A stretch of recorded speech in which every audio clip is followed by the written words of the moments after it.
So I teach a lot of first year math at different universities, and one of the big problems that comes up is students are having a tough time with some of the basic trig functions, some of the basic trig values, for example, computing something like sine of 5 pi over 4 or tangent of um, 11 pi over 6.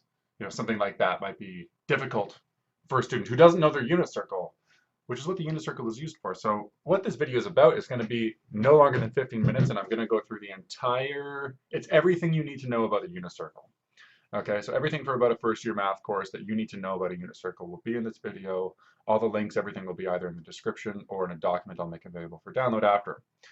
So let's get into it. So here's the lesson plan, okay? And you can come back to this anytime you forget about it. You can come about the unit circle. You can come back to this and use this lesson plan.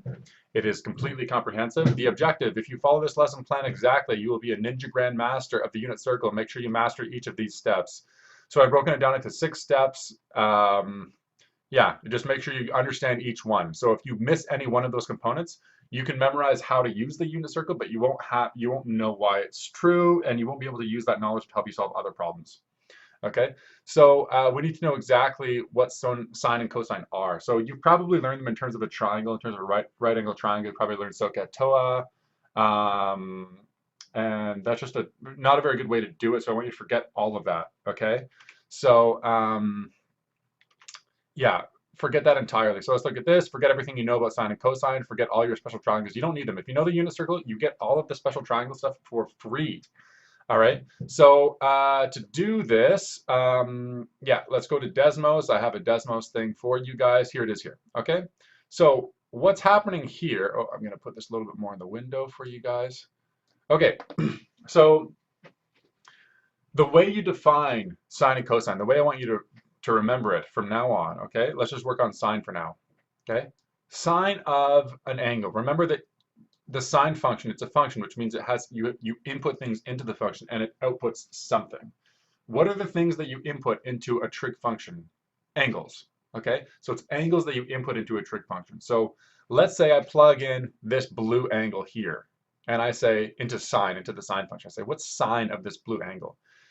Here's how sine is defined, okay? It's defined as follows. Well, you first make a circle. Any radius, it doesn't matter. I happen to have picked a radius 1 for this circle, hence why it's called the unit circle, by the way. But it works with any circle. Unit circle is just convenient. Anyway, if I want to take sine of this angle, what I do is I draw a ray from the origin out to the edge of the circle, and then I drop down this altitude, okay?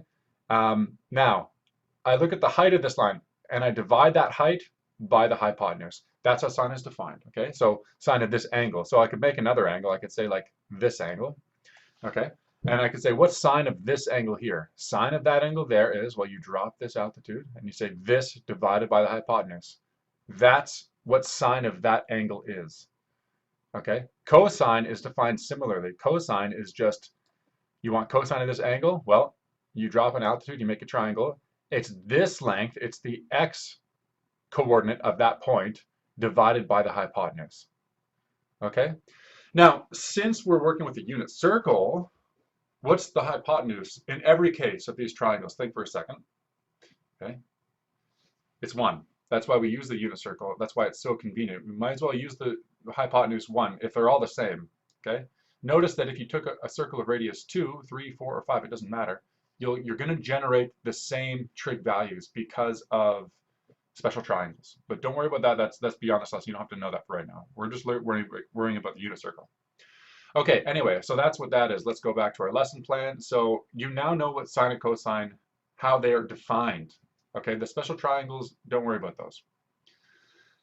Now, so if we look at, like, if we go back here and say, well, what's sine of this angle? Okay, well, we know the definition is it's the length of this divided by this. But since this is 1, it's gonna be just the length of this, because the length of this divided by 1 is just the length of that. Okay, so sine of that angle in a unit circle only is just the height of this. In other words, it's the y coordinate of this point. Cosine of this angle is just going to be the x coordinate, because we're going to take the x length divided by the hypotenuse, but the hypotenuse is 1, so you just return the original x value. So if I knew the coordinates of this point here, I would know that the x value is cosine of that angle, and that the y value is sine of this angle. All right? Okay, cool. That's great. So that's what I wanted to cover in how sine and cosine are defined. Remember, I'm going to give this to you guys as a download. This PDF document is a download in the description of this video. Okay, so what is it used for? So for that one, I have this other one here. This other graph. This looks crazy, but it's freaking awesome.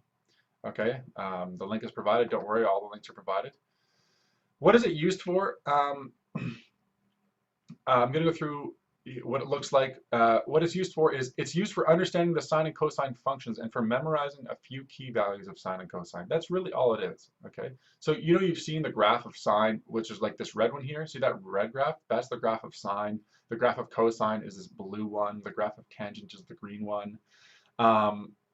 Understanding why they look like this is good to know. Okay, that's what the unit circle is going to do. It's going to help us know why they look like they do.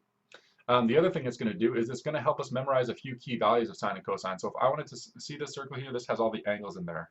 So if I wanted to know sine of pi over 3, no problem. If I know my unit circle, that's going to be fine. Okay, root 3 over 2. Cosine of 4 pi over 3, if I know my unit circle, that's fine. That's negative a half.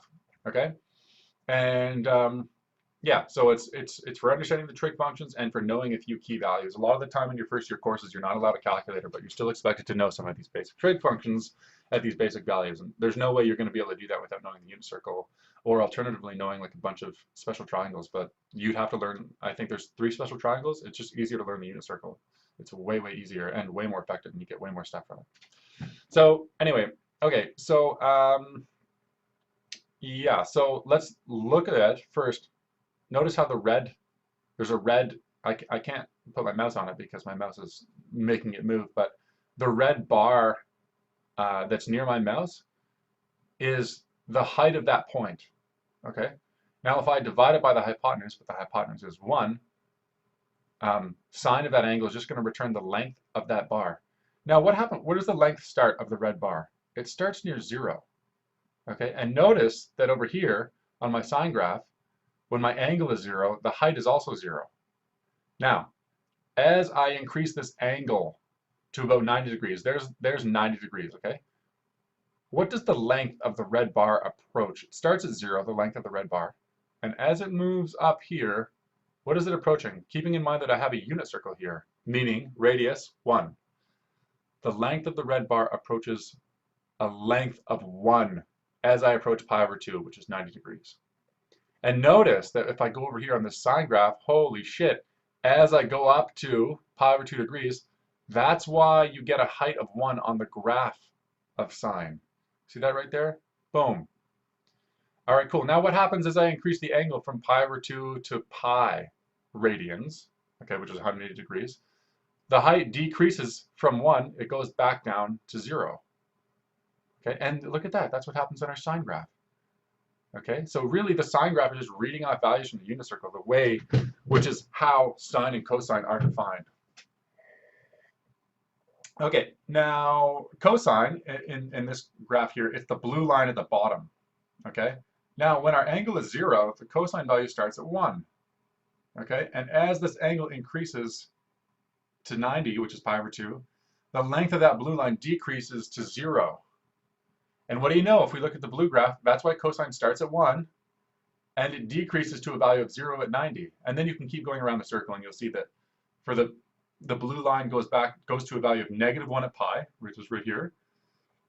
And then as I go to 3 pi over 2, the blue line goes to a length of 0. And then as I increase back to 2 pi, which is 360 degrees, that's 1 full rotation around, the length of the blue line comes back to 1. And that's exactly what it does. It starts at 1, goes to -1, goes back up to 1.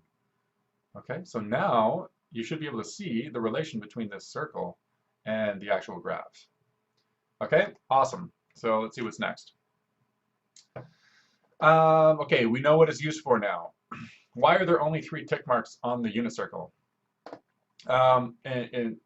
In short, it's because we're not about to memorize every fucking value on the unit circle, okay? You could memorize, there's, of course, all of these points here have values too, not just these 3 tick marks. It's just if we're going to pick a few to memorize, these ones have nice values, okay? Well, nice as in they're irrational numbers, it's like root 2 over 2, except for 1/2, and root 3 over 2, but they're relatively nice. They're precise. They're exact numbers, which is nice. Okay. There's probably a few other exact ones as well. I don't know. I haven't actually looked into that. But we only need about 3. We're making rough estimates here. If we need to be more precise with other values, we use a calculator. You just need to know in general, like your estimations, okay? So we can do something really amazing when we know the unit circle. We can approximate and estimate trig values more accurately, even for values not on the unit circle, okay? So just helps you, okay? Now let's generate some angles. So the task now is going to be, actually I'm going to make this part 1 of the video, okay? We'll do the last 3 parts, which is the construction. We're going to do the whole construction of it. You're going to see it's really quite easy. You don't need to memorize very much at all to do it, okay? You have all the intuition. We'll memorize how to do it, how to create it. You should be able to create it in under 5 minutes when you do it, which is awesome. Usually when I go in to write a test, I just write, like when I have to memorize something for a test, as soon as I get into the test, I'll write it down on the exam, and then I don't have to worry about it. Okay, so I'll take 5 minutes at the beginning of my exam to write this down, and then it's done. Okay. Yeah. Anyway, that's part 1 of the video. I will continue part 2, and we'll finish this off. All right. Take it easy.